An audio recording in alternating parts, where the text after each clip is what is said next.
നമസ്കാരം. ഇൻസൈഡിലേക്ക് സ്വാഗതം. കേരള തീരത്ത് ഉയർന്ന തിരമാല, കടലാക്രമണത്തിനുള്ള സാധ്യത, കള്ളക്കടൽ പ്രതിഭാസം, ഇങ്ങനെയുള്ള വിഷയങ്ങൾ നിലനിൽക്കുന്നത് കൊണ്ട് പ്രത്യേക മുന്നറിയിപ്പ് പുറപ്പെടുവിച്ചിരിക്കുന്നു. അതുപോലെ തന്നെ പലതരത്തിലുള്ള പ്രവചനങ്ങൾ പുറത്തു വരുമ്പോൾ കേരളത്തെ സംബന്ധിച്ച് ഇനിയുള്ള ദിവസങ്ങൾ പെരുമഴയുടെ കാലം തന്നെയാണ് എന്ന കാര്യത്തിൽ ഒരു സംശയവുമില്ല. ഇന്ന് എല്ലാ ജില്ലകളിലും നേരിയ തോതിലെങ്കിലും മഴ ലഭിക്കുമെന്നാണ് കേന്ദ്ര കാലാവസ്ഥാ വകുപ്പിൻ്റെ മുന്നറിയിപ്പ്. അതിൽ പ്രത്യേകമായി എടുത്തു പറഞ്ഞിരിക്കുന്നു, ഇനി വരാനിരിക്കുന്ന 3 മണിക്കൂർ ഏറ്റവും നിർണായകമാണ്. ഈ 3 മണിക്കൂറിൽ തിരുവനന്തപുരം, അതുപോലെ മലപ്പുറം, വയനാട് എന്നീ ജില്ലകളിൽ ഒറ്റപ്പെട്ടയിടങ്ങളിൽ ഇടിമിന്നലോടുകൂടിയ ഇടത്തരം മഴയ്ക്കും അതുപോലെ തന്നെ മണിക്കൂറിൽ 40 കിലോമീറ്റർ വരെ വേഗതയിൽ ശക്തമായ കാറ്റിനും സാധ്യതയുണ്ടെന്നാണ് പ്രവചിച്ചിരിക്കുന്നത്. ഈ ജില്ലകളിലുള്ളവർ പ്രത്യേകം ജാഗ്രത പാലിക്കണമെന്ന മുന്നറിയിപ്പും ഇതോടൊപ്പം തന്നെ നൽകിയിട്ടുണ്ട്. വളരെ ശ്രദ്ധയോടുകൂടി മാത്രം കാലാവസ്ഥാ മുന്നറിയിപ്പുകളെ നോക്കിക്കാണുക. കാരണം കഴിഞ്ഞ ദിവസങ്ങളിലുണ്ടായ ഇടിമിന്നൽ മൂലമുണ്ടായ മരണസംഖ്യ അത് ഏവരെയും ഞെട്ടിക്കുന്നതാണ്. അതുപോലെ തന്നെ മഴ പെയ്തുണ്ടായ വിനാശകരമായ സംഭവങ്ങൾ, അതൊക്കെ തന്നെ മനുഷ്യനെ സംബന്ധിച്ച്, മനുഷ്യജീവനെ സംബന്ധിച്ച് ഏറ്റവും അധികം പ്രാധാന്യം അർഹിക്കുന്നത് തന്നെയാണ്. പ്രത്യേകിച്ച് അലേർട്ടുകളൊന്നും തന്നെ ജില്ലകളിൽ പുറപ്പെടുവിച്ചിട്ടില്ല എന്നുള്ളത് കൊണ്ട്, പകൽ സമയത്ത് കനത്ത ചൂട് അനുഭവപ്പെടുന്നത് കൊണ്ട് വൈകുന്നേരങ്ങളിൽ മഴ കാണില്ല എന്നൊരു കാരണവശാലും കരുതരുത്. ചൂടിന് ആശ്വാസമായി തന്നെ മഴ എത്തുന്നെങ്കിൽ പോലും പലയിടത്തും അത് ദുരന്തം തന്നെയാണ് വിതയ്ക്കുന്നത്. സംസ്ഥാനത്ത് നാളെ വരെ ഇടിമിന്നലോട് കൂടിയ മഴയ്ക്കും മണിക്കൂറിൽ 30 മുതൽ 40 കിലോമീറ്റർ വരെ വേഗതയിൽ ശക്തമായ കാറ്റിനും സാധ്യതയുണ്ടെന്നാണ് കേന്ദ്ര കാലാവസ്ഥാ വകുപ്പിൻ്റെ മുന്നറിയിപ്പിൽ പറയുന്നത്. സംസ്ഥാനത്ത് പലയിടത്തും പെയ്ത വേനൽ മഴയിൽ വ്യാപകമായ നാശനഷ്ടമാണ് സൃഷ്ടിക്കപ്പെട്ടിരിക്കുന്നത്. തൃശൂർ കുന്നംകുളത്ത് മിന്നൽ ചുഴലിയുണ്ടായതിന് പിന്നാലെ വൈദ്യുത പോസ്റ്റും മരങ്ങളുമൊക്കെ തന്നെ കടപുഴകി വീണു. അതുമൂലം പല വീടുകളാണ് ഭാഗികമായി തകർന്നിരിക്കുന്നത്. എറണാകുളം വട്ടേക്കുന്നത്ത് മിന്നലേറ്റ് തെങ്ങിന് തീപിടിക്കുന്ന സംഭവം പോലും റിപ്പോർട്ട് ചെയ്തു. ഇന്ന് പുലർച്ചെയുണ്ടായ ശക്തമായ മിന്നലിനെ തുടർന്ന് 70 അടിയോളം ഉയരമുള്ള ഒരു തെങ്ങിനാണ് തീപിടുത്തമുണ്ടായത്.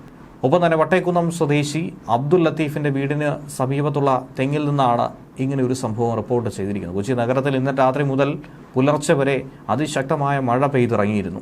പാലാരിവട്ടം MG റോഡ്, കടവന്ത്ര, വൈറ്റ്ല തുടങ്ങിയ മേഖലകളിലൊക്കെ തന്നെ വലിയ തോതിൽ വെള്ളക്കെട്ട് രൂപപ്പെട്ടു. റോഡ് മുഴുവൻ തോടാകുന്ന കാഴ്ചയാണ് കാണുവാൻ സാധിച്ചത്. നഗരത്തിൽ നാശനഷ്ടങ്ങൾ വലിയ തോതിലൊന്നും തന്നെ റിപ്പോർട്ട് ചെയ്തിട്ടില്ല. എന്നിരുന്നാൽ പോലും വെള്ളം കയറിയുണ്ടായ ബുദ്ധിമുട്ടുകൾ ഏറെ തന്നെയാണ്. ശക്തമായ മഴയെ തുടർന്നുണ്ടായ മിന്നൽ ചുഴലിയിൽ തൃശൂർ കുന്നംകുളത്ത് വ്യാപക നാശനഷ്ടങ്ങൾ സംഭവിച്ചിട്ടുണ്ട്. കാമ്പാൽ, ചിറക്കൻകാട് മേഖലയിലെ മിന്നൽ ചുഴലിയിൽ വീടുകൾ ഭാഗികമായി തന്നെ തകർന്നു. വൈദ്യുതി പോസ്റ്റും മരങ്ങളും ഒടിഞ്ഞു വീണാണ് വീടുകളൊക്കെ തന്നെ തകരാറിലായിരിക്കുന്നത്. പ്രദേശത്ത് വൈദ്യുതി ബന്ധം പൂർണ്ണമായി നിലയ്ക്കുന്ന സാഹചര്യമുണ്ടായിരുന്നു. വൈദ്യുതി പുനഃസ്ഥാപിക്കാനുള്ള നടപടികൾ ത്വരിതപ്പെടുത്തുകയായിരുന്നു KSEB. ഇനി കള്ളക്കടൽ പ്രതിഭാസത്തിന്റെ ഭാഗമായി പ്രത്യേകമായി ജാഗ്രതാ നിർദ്ദേശം കേന്ദ്ര കാലാവസ്ഥാ വകുപ്പ് പുറപ്പെടുവിച്ചിട്ടുണ്ട്. കള്ളക്കടൽ പ്രതിഭാസത്തിന്റെ ഭാഗമായി നാളെ രാത്രി 11:30 വരെ തിരുവനന്തപുരം ജില്ലയിലെ കാപ്പിൽ മുതൽ പൂവാർ വരെയുള്ള തീരങ്ങളിൽ 1 മീറ്റർ വരെ ഉയർന്ന തിരമാലകൾ കാരണം കടലാക്രമണത്തിന് സാധ്യതയുണ്ടെന്നാണ് പറയുന്നത്. കന്യാകുമാരി തീരത്ത് 1.3 മീറ്റർ മുതൽ 1.4 മീറ്റർ വരെയും തിരമാലകൾ ഉയരാൻ സാധ്യതയുണ്ടെന്നാണ് ദേശീയ സമുദ്രസ്ഥിതി പഠന ഗവേഷണ കേന്ദ്രം അറിയിച്ചിരിക്കുന്നത്. കടലാക്രമണത്തിന് സാധ്യത ഉള്ളതുകൊണ്ട് തന്നെ മത്സ്യത്തൊഴിലാളികളും തീരദേശവാസികളും പ്രത്യേകം ജാഗ്രത പാലിക്കണം. കടൽക്ഷോഭം രൂക്ഷമാകാൻ സാധ്യതയുള്ളതുകൊണ്ട് തന്നെ അപകട മേഖലകളിൽ നിന്നും അധികൃതരുടെ നിർദ്ദേശാനുസരണം മാറി താമസിക്കണം. മത്സ്യബന്ധന യാനങ്ങൾ, ബോട്ട്, വള്ളം മുതലായവ ഹാർബറിൽ സുരക്ഷിതമായി തന്നെ കെട്ടിയിട്ട് സൂക്ഷിക്കണം. വള്ളങ്ങൾ തമ്മിൽ സുരക്ഷിത അകലം പാലിക്കുന്നത് ഈ കൂട്ടിയിടിച്ചുള്ള അപകട സാധ്യത ഒഴിവാക്കും. മത്സ്യബന്ധന ഉപകരണങ്ങളുടെ സുരക്ഷയും ഉറപ്പാക്കേണ്ടത് അനിവാര്യമാണ്. ബീച്ചിലേക്കുള്ള യാത്രകളും കടലിലിറങ്ങിയുള്ള വിനോദങ്ങളും പൂർണ്ണമായും ഒഴിവാക്കണം. അതുപോലെ തന്നെ ഈ വർഷത്തെ ആദ്യത്തെ മൺസൂൺ സീസൺ പ്രവചനം കൂടി സ്വകാര്യ കാലാവസ്ഥാ നിരീക്ഷണ ഏജൻസിയായിട്ടുള്ള സ്കൈമെറ്റ് പുറത്തുവിട്ടിട്ടുണ്ട്. അതുമായി ബന്ധപ്പെട്ട വിവരങ്ങൾ കഴിഞ്ഞ ദിവസങ്ങളിൽ തന്നെ പുറത്തു വന്നതാണ്. 2025 മൺസൂൺ മാസം അതെങ്ങനെയായിരിക്കും രാജ്യത്ത് പ്രതിഫലിക്കുക? സാധാരണ നിലയിൽ തന്നെ മഴ ലഭിക്കുമെന്നുള്ള പ്രവചനമുള്ളപ്പോഴും കേരളത്തിൽ ചില ജില്ലകളിലൊക്കെ അതിഭീകരമായ രീതിയിൽ തന്നെയായിരിക്കും മഴ പെയ്ത്തുണ്ടാവുക. ജൂൺ മുതൽ സെപ്റ്റംബർ വരെയുള്ള 4 മാസ കാലയളവിൽ ശരാശരി മഴ ലഭിക്കുമെന്ന് തന്നെയാണ് പ്രവചനത്തിലൂടെ പറയുന്നത്. അതായത് 868.6 മില്ലിമീറ്റർ മഴയായിരിക്കും കിട്ടുക. പശ്ചിമഘട്ടത്തിലെമ്പാടും, പ്രത്യേകിച്ച് കേരളം, തീരദേശ കർണാടക, ഗോവ എന്നിവിടങ്ങളിൽ അധിക മഴയ്ക്കുള്ള സാധ്യതയും പറയുന്നു. വടക്ക് കിഴക്കൻ സംസ്ഥാനങ്ങളിലും വടക്കേ ഇന്ത്യയിലെ മലയോര സംസ്ഥാനങ്ങളിലും സീസണിൽ സാധാരണ ലഭിക്കേണ്ടതിനേക്കാൾ കുറഞ്ഞ മഴ തന്നെയായിരിക്കും ലഭിക്കാൻ പോകുന്നതെന്നാണ് ഈ പ്രവചനത്തിലൂടെ ചൂണ്ടിക്കാണിക്കുന്നത്. ഈ സീസണിലെ ലാനിന പ്രതിഭാസം ദുർബലമാവുകയും അതുപോലെ തന്നെ ഹ്രസ്വകാലമാവുകയുമായിരുന്നു. വളരെ ചുരുങ്ങിയ കാലഘട്ടം മാത്രം നിലനിൽക്കുന്ന ഒരു ലക്ഷണങ്ങളാണ് കണ്ടുകൊണ്ടിരിക്കുന്നത്. ലാനിനയുടെ ലക്ഷണങ്ങൾ ഇപ്പോൾ തന്നെ ഇല്ലാതാകാൻ തുടങ്ങിയിരിക്കുന്നു. സാധാരണയായി മൺസൂണിനെ ദുർബലമാകുന്ന എൽനിനോയുടെ സാധ്യത അത് തള്ളിക്കളയാൻ കഴിയില്ല എന്ന് കൂടി എടുത്തു പറയുന്നുണ്ട്. ലാനിനെയും അതുപോലെ തന്നെ എൽനിനോ സദേൺ ഓസിലേഷനും മൺസൂണിനെ സാധാരണ നിലയിലാക്കാനായി സഹായിക്കും. അതായത് എൻസോ ന്യൂട്രലും പോസിറ്റീവ് ഇന്ത്യൻ ഓഷൻ ഡൈപോളും ചേർന്നുകൊണ്ട് മൺസൂൺ മഴയാകട്ടെ മികച്ച രീതിയിൽ മുന്നോട്ട് പോകാൻ സാധ്യതയുണ്ടെന്ന് വേണം കരുതാൻ. മൺസൂണിൻ്റെ രണ്ടാം ഘട്ടത്തിൽ കൂടുതൽ മഴ കിട്ടാൻ സാധ്യതയുണ്ടെന്നും സ്കൈമെറ്റ് തന്നെ എടുത്തു പറയുന്നുണ്ട്. ഇന്ത്യൻ ഓഷൻ ഡൈപോൾ ഇപ്പോൾ സന്തുലിതാവസ്ഥയിലൂടെയാണ് മുന്നോട്ട് പോകുന്നത്. മൺസൂൺ തുടങ്ങുന്നതിന് മുൻപ് തന്നെ പോസിറ്റീവായി മാറാനുള്ള എല്ലാവിധ സാധ്യതകളും നമുക്ക് മുന്നിൽ തന്നെ കാണാൻ കഴിയുന്നുണ്ട്. ലാനിനയിൽ നിന്നും എൻസോ ന്യൂട്രലിലേക്കുള്ള പെട്ടെന്നുള്ള മാറ്റം കാരണം മൺസൂൺ തുടക്കത്തിൽ തന്നെ ശാന്തമായി അനുഭവപ്പെടും. സീസണിൻ്റെ പകുതിയിൽ അതിൻ്റെ കരുത്താർജിക്കുകയും പിന്നീട് നല്ല രീതിയിൽ തന്നെ അതിൻ്റെ ഭാഗമായി മഴ പെയ്തിറങ്ങുമെന്ന കാര്യത്തിൽ സംശയമില്ല എന്ന് തന്നെയാണ് സ്കൈമെറ്റിൻ്റെ പ്രവചനത്തിലൂടെ പറയുന്നത്. കഴിഞ്ഞ ദിവസം കൊല്ലം കൊട്ടിയത്ത് ശക്തമായ മഴയിൽ ദേശീയപാതയിലൊക്കെ തന്നെ വെള്ളക്കെട്ടുണ്ടായ സാഹചര്യം ഉണ്ടായിരുന്നു. ദേശീയപാത നിർമ്മാണം നടക്കുന്ന മേഖലയിൽ തന്നെയാണ് KSRTC ബസ് അടക്കം മുങ്ങിപ്പോകുന്ന രീതിയിൽ വലിയ തോതിൽ വെള്ളക്കെട്ട് അനുഭവപ്പെട്ടത്. ഏറെ നേരം വാഹന ഗതാഗതം തടസ്സപ്പെടുന്ന ഒരു സാഹചര്യം തന്നെ ഉണ്ടായിരുന്നു. ഏറെ യാത്രാ ദുരിതം അനുഭവപ്പെടുന്ന രീതിയിൽ തന്നെയായിരുന്നു അവിടെ ഇന്നലെ ബുദ്ധിമുട്ട് സൃഷ്ടിക്കപ്പെട്ടതെന്നാണ് പരാതി ജനങ്ങളുടെ ഭാഗത്തു നിന്നും ഉയർന്നു കേൾക്കുന്നത്. അതോടൊപ്പം തന്നെ മഴയുമായി ബന്ധപ്പെട്ട് പ്രത്യേക ജാഗ്രതാ നിർദ്ദേശങ്ങൾ പങ്കുവച്ചിട്ടുണ്ട്. കള്ളക്കടൽ പ്രതിഭാസത്തിൻ്റെ ഭാഗമായി കേരള തീരത്ത് നിന്ന് 11:30 വരെ 1 മീറ്റർ വരെയും ആലപ്പുഴ തീരത്ത് നാളെ ഉച്ചയ്ക്ക് 11:30 വരെ 0.8 മീറ്റർ വരെയും ഉയർന്ന തിരമാലകൾ കാരണം കടലാക്രമണത്തിന് സാധ്യതയുണ്ടെന്നാണ് ദേശീയ സമുദ്രസ്ഥിതി പഠന ഗവേഷണ കേന്ദ്രം അറിയിച്ചിരിക്കുന്നത്. കള്ളക്കടൽ പ്രതിഭാസത്തിന്റെ ഭാഗമായി നാളെ രാത്രി 11:30 വരെ കന്യാകുമാരി തീരത്ത് 1.4 മീറ്റർ വരെ ഉയർന്ന തിരമാലകൾ കാരണം കടലാക്രമണത്തിന് സാധ്യതയുണ്ടെന്നും പറയുന്നു. തീരദേശവാസികളും മത്സ്യത്തൊഴിലാളികളും ഏറെ ജാഗ്രത പാലിക്കണം. കടൽക്ഷോഭം ഇനിയും രൂക്ഷമാകാൻ സാധ്യതയുള്ളതുകൊണ്ട് തന്നെ അപകട മേഖലകളിൽ നിന്നും അധികൃതർ നിർദ്ദേശം നൽകി കഴിഞ്ഞാൽ അതനുസരിച്ച് മാറി താമസിക്കാൻ തയ്യാറാകണം. ചെറിയ വള്ളങ്ങളും ബോട്ടുകളും കടലിലേക്ക് ഇറങ്ങുന്നത് ഈ സമയത്ത് ഒഴിവാക്കണം. കേന്ദ്രം മുന്നറിയിപ്പ് പിൻവലിക്കുന്നതുവരെ ബീച്ചുകൾ കേന്ദ്രീകരിച്ചുള്ള വിനോദസഞ്ചാരം ഉൾപ്പെടെയുള്ള എല്ലാ പ്രവർത്തനങ്ങളിലും ശ്രദ്ധ കേന്ദ്രീകരിക്കുക, സുരക്ഷ ഉറപ്പാക്കുക.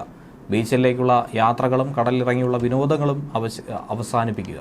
തീരശോഷണത്തിന് സാധ്യത ഉള്ളതുകൊണ്ട് പ്രത്യേകം ജാഗ്രത പുലർത്തണം. ഒപ്പം ഇടിമിന്നൽ ജാഗ്രതാ നിർദ്ദേശവും നൽകുന്നുണ്ട്. മിന്നൽ മൂലമുണ്ടാകുന്ന ഭവിഷ്യത്തുകൾ അത് നേരത്തെ തന്നെ പരാമർശിച്ചതാണ്. ഇടിമിന്നൽ അപകടകാരികളാണ്. അവ മനുഷ്യൻ്റെയും മൃഗങ്ങളുടെയും ജീവനും വൈദ്യുത ആശയവിനിമയ ശൃംഖലകൾക്കും വൈദ്യുത ചാലകങ്ങളുമായി ബന്ധിപ്പിച്ചിട്ടുള്ള വീട്ടുപകരണങ്ങൾക്കും വലിയ നാശനഷ്ടം സൃഷ്ടിക്കും. അതുകൊണ്ട് തന്നെ കാർമേഘം കണ്ടു തുടങ്ങുന്ന സമയം മുതൽ തന്നെ പൊതുജനങ്ങൾ ദയവായി മുൻകരുതൽ നടപടികൾ സ്വീകരിക്കേണ്ടതുമാണ്. ഇടിമിന്നൽ എപ്പോഴും ദൃശ്യമാകണമെന്നില്ല. അതുകൊണ്ട് ഇങ്ങനെയുള്ള മുൻകരുതൽ നടപടികൾ സ്വീകരിക്കുന്നതിൽ നിന്നും ഒരു കാരണവശാലും വിട്ടു നിൽക്കരുത്. ഇടിമിന്നലിൻ്റെ ആദ്യ ലക്ഷണം കണ്ടു കഴിഞ്ഞാൽ ഉടൻ തന്നെ സുരക്ഷിതമായ കെട്ടിടത്തിനുള്ളിലേക്ക് മാറണം. തുറസായ സ്ഥലങ്ങളിൽ തുടരുന്നത് ഇടിമിന്നലേൽക്കാനുള്ള സാധ്യത വർദ്ധിപ്പിക്കും.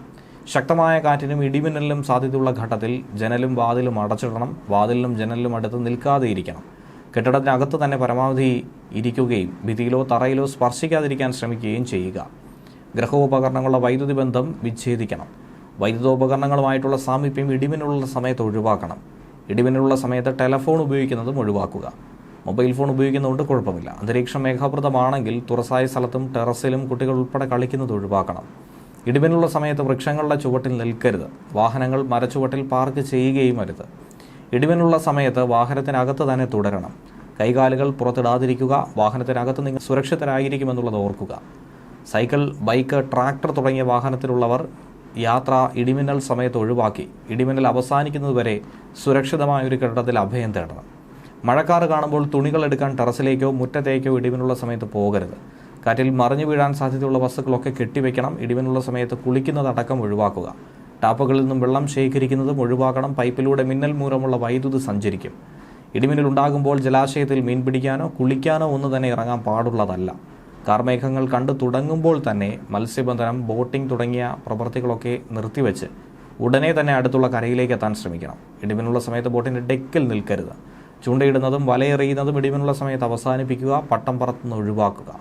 ഇടിമിന്നലുള്ള സമയത്ത് ടെറസിലോ മറ്റു ഉയരമുള്ള സ്ഥലങ്ങളിലോ വൃക്ഷക്കൊമ്പിലോ ഇരിക്കുന്നതും അപകടകരമാണ്. വളർത്തുമൃഗങ്ങളെ തുറസായ സ്ഥലത്ത് ഈ സമയത്ത് കെട്ടരുത്. അവയെ അഴിക്കാനും സുരക്ഷിതമായി മാറ്റിക്കെട്ടാനും മഴമേഘം കാണുന്ന സമയത്ത് ഒരു കാരണവശാലും പോകരുത്. അത് നിങ്ങൾക്ക് തന്നെ ഇടിമിന്നലേൽക്കാൻ കാരണമായേക്കാം. അടുത്തുള്ള കെട്ടിടത്തിലേക്ക് മാറാൻ സാധിക്കാത്ത വിധത്തിൽ തുറസായ സ്ഥലത്താണ് നിങ്ങളുള്ളതെങ്കിൽ പാദങ്ങൾ ചേർത്ത് വെച്ച് തല കാൽമുട്ടുകൾക്കിടയിൽ ഒതുക്കി പന്തുപോലെ ഉരുണ്ടിരിക്കണം. ഇടിമിന്നലിൽ നിന്നും സുരക്ഷിതമാകാൻ കെട്ടിടങ്ങൾക്ക് മുകളിൽ മിന്നൽ രക്ഷാചാലകം സ്ഥാപിക്കാവുന്നതാണ്. വൈദ്യുതോപകരണങ്ങളുടെ സുരക്ഷയ്ക്ക് വേണ്ടി സർജ് പ്രൊട്ടക്ടർ ഘടിപ്പിക്കാവുന്നതാണ്. മിന്നലിൻ്റെ ആഘാതത്താൽ പൊള്ളലേൽക്കുകയോ കാഴ്ചയോ കേൾവിയോ നഷ്ടമാവുകയോ ഹൃദയാഘാതം സംഭവിക്കുകയോ വരെ ചെയ്യാം. മിന്നലാഘാതമേറ്റ ആളിൻ്റെ ശരീരത്തിൽ വൈദ്യുത പ്രവാഹമില്ല എന്നുള്ളത് മനസ്സിലാക്കാം. അതുകൊണ്ട് തന്നെ മിന്നലേറ്റ ആളിന് പ്രഥമ ശുശ്രൂഷ നൽകാൻ ഒരു കാരണവശാലും മടിക്കരുത്. മിന്നലേറ്റാൽ ആദ്യത്തെ 30 സെക്കൻഡ് ജീവൻ രക്ഷിക്കാനുള്ള സുവർണ നിമിഷങ്ങളാണ്. മിന്നലേറ്റ ആളിന് ഉടൻ തന്നെ വൈദ്യസഹായം എത്തിക്കണം. ന്യൂസ് ഡെസ്ക് മലയാളി വാർത്ത.